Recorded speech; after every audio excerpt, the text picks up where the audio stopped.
aya anu naroskeun kumaha hukumna lamun jalmi anu adan beda sareng jalmi anu qomat.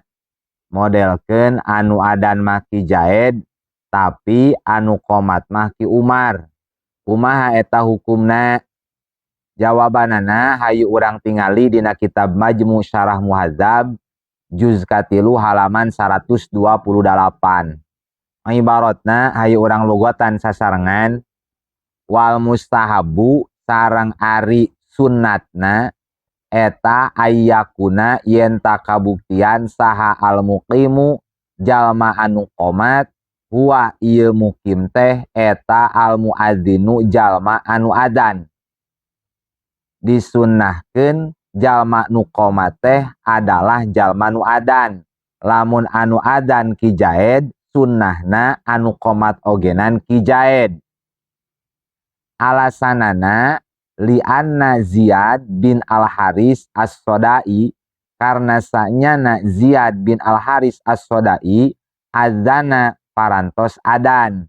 Paja'a tuluy datang saha Bilalun Bilal liyuqima karena yenta rek salat ieu Bilal. Faqala mangka ngadawuh saha an-nabiyyu baginda Nabi sallallahu alaihi wasallam anna akhon kana lapad anna akhon. Anna akhon sanyana dulur sodaa teges namang soda eta azana geus adan ieu akhon soda. Waman azana fahuwa yuqimu. Waman sareng ari sing sahabae jalma eta azana anu adan ieu si eman fahuwa mangka ari ieu si eman alias si jalma nu adan eta yuqimu anu qomat. Ieu si eman si jalma nu adan teh.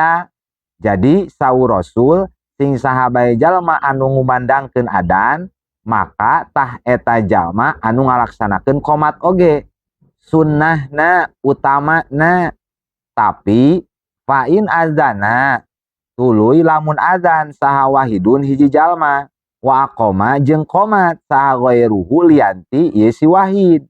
Lamun mah hiji jalma adan ngan nu qomatna batur jaza mangka meunang. Pada melan kitu teh nu adana Ki Jaed nu qomatna Ki Umar contona boleh-boleh saja teu nanaon teu matak doraka.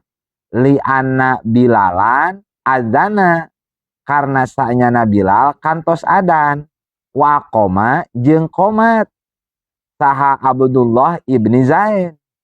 Abdullah ibni Zaid kantos kajadian oge Bilal anu adan ngan Abdullah bin Zaid anu qomat. Rasul uningaeun teu nyarek Rasul. Berarti sunnahna utamana anu adana eta nu qomatna ge si eta. Nu adan Ki Jaed nu qomat Ki Jaed contona. Tapi lamun anu adan jeung nu qomat beda jalma, nu adan Ki Jaed nu qomat Ki Umar contona. Boleh-boleh saja ngan teu utama alias khilaful aula nyulayaan kautamaan. Mugi aya mangfaatna wallahu a'lam bishawab.